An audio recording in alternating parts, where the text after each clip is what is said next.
कैसे हो बाल दोस्तों, मेरा नाम लाडू मोर मंजुला है। आज हम कक्षा 9th में चैप्टर नंबर 2 न्याय मंत्री के बारे में अभ्यास करने वाले हैं। ये है हमारी हिंदी टेक्स्ट बुक और ये रहा हमारा चैप्टर नंबर 2 न्याय मंत्री। बाल दोस्तों, क्या आप जानते हो न्याय मंत्री कौन होता है और न्याय मंत्री क्या कार्य करता है? तो सुनो, न्याय मंत्री एक राजा का खास व्यक्ति होता है जो राज्य व्यवस्था की सभी प्रजा हो या राजा सबके प्रति समान और सच्चा न्याय करता है। तो बच्चों, ऐसे ही एक सच्चे न्याय मंत्री की कहानी इस चैप्टर में आप सभी समझने वाले हैं। बच्चों, ये न्याय मंत्री की जो सुंदर कहानी है उसकी रचना करनार कवि श्री सुदर्शन के बारे में हम उसका परिचय सुनेंगे। सुदर्शन जी का मूल वास्तविक नाम बद्रीनाथ शर्मा था। उसका जन्म सन ईस्वीसन 1896 में पंजाब नामक सियालकोट राज्य में हुआ था। उसका मृत्यु ईस्वीसन 1968 में हुआ था। उसकी यादगार कृतियाँ हार की जीत, सच का सौदा, साइकिल की सवारी, पत्थरों का सौदागर आदि थी। उसकी कहानियों का संग्रह ये है। सुदर्शन मानवीय भावों को कुशलता से चित्रित करने में सुहस्त थे। उनकी कहानियाँ सहजता और सरलता से परिपूर्ण होती थी। इनके प्रमुख कहानी संग्रह इस प्रकार है। पहला सुदर्शन सुधा, दूसरा पुष्पलता, तीसरा पनघट, चौथा गल्प मंजरी, पांचवा सुदर्शन सुमन, छठा तीर्थ यात्रा, सातवां प्रमोद, आठवां सुप्रभात और नगीने। इन सब कहानियों की डिटेल में माहिती आप इंटरनेट की मदद से जान सकते हैं। सुदर्शन जी का एकमात्र उपन्यास है, उसका नाम है भागवती। इस कहानी में सम्राट अशोक सर्वश्रेष्ठ न्याय मंत्री की खोज में था। शिशुपाल से मुलाकात होने पर उसकी योग्यता देखकर उसे न्याय मंत्री बनाया। न्याय न राजा देखता है न रंक। न्याय पर विश्वास दिलाने के लिए यह प्रयास किया है। नई पीढ़ी के लिए इस प्रेरक कहानी द्वारा न्यायतंत्र की जिम्मेदारी का भी महत्व समझाया गया है। यानी कि बच्चों, कवि ये हमें कहानी से सिखाना चाहते हैं कि सम्राट अशोक है वो सर्वश्रेष्ठ न्याय मंत्री की खोज में होता है और वो शिशुपाल से मिलता है और फिर उसकी योग्यता देखकर उसको न्याय मंत्री भी बनाता है।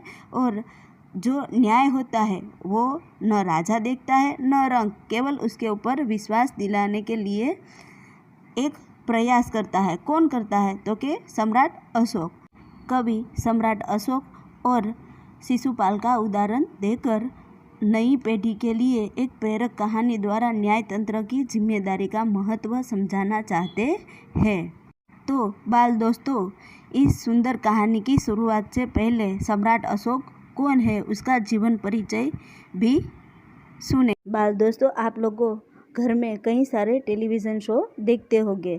उसमें आप लोगों ने एक सम्राट अशोक नाम का भी टेलीविज़न शो देखा होगा, तो उसके बारे में आपको थोड़ी जानकारी भी होगी। क्या आप जानते हो कि सम्राट अशोक कौन है? चक्रवर्ती सम्राट अशोक भारतीय मौर्य राजवंश के महान सम्राट थे। अशोक का पूरा नाम देवनाम प्रिय अशोक मौर्य यानी कि राजा प्रियदर्शी देवताओं का प्रिय था। उसकी गणना विश्व की महान विभूतियों में की जाती है। बौद्ध धर्म में अशोक का स्थान भगवान बुद्ध के पश्चात ही था। चंद्रगुप्त मौर्य द्वारा स्थापित एवं बिंदुसार द्वारा पोषित सुरक्षित विशाल साम्राज्य के सुयोग्य उत्तराधिकारी अशोक ने अपने पिता बिंदुसार की मृत्यु के पश्चात ही ईस्वीसन 273 के पूर्व में सत्ता संभाली। अशोक का नाम न केवल भारतीय इतिहास के महान सम्राटों में ही शामिल है, वरना अपने विशिष्ट व्यक्तित्व के कारण वह विश्व के महानतम राष्ट्र में प्रमुखता से इतिहास में याद किया जाता है। यानी बच्चों, सम्राट अशोक जो है उसके विशिष्ट व्यक्तित्व के कारण केवल भारत में ही नहीं परंतु विश्व के महान राजाओं के सम्राट की प्रमुखता से इतिहास में याद किया जाता था। अशोक स्वयं, उसके अधिकारी, न्याय, राज्य का धन, सेना आदि सभी इसी मानवता के प्रति समर्पित थे। मौर्य सम्राट अशोक के आदर्श धर्म, लोकहित, लोक सेवा तथा धर्म की संपूर्ण विशेषताओं के साथ साथ उसकी विजय, उसका शासन, उसका कला प्रेम आदि सभी महान था। इसलिए मौर्य सम्राट अशोक को सभी शासकों में महान कहा जाता है।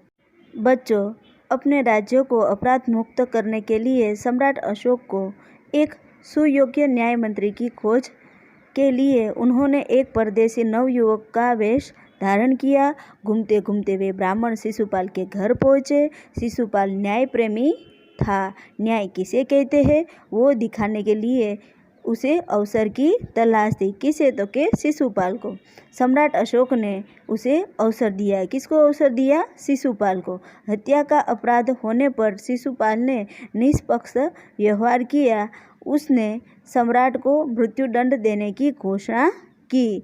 उसके इस साहस और निष्पक्ष व्यवहार से सम्राट प्रसन्न हो गए।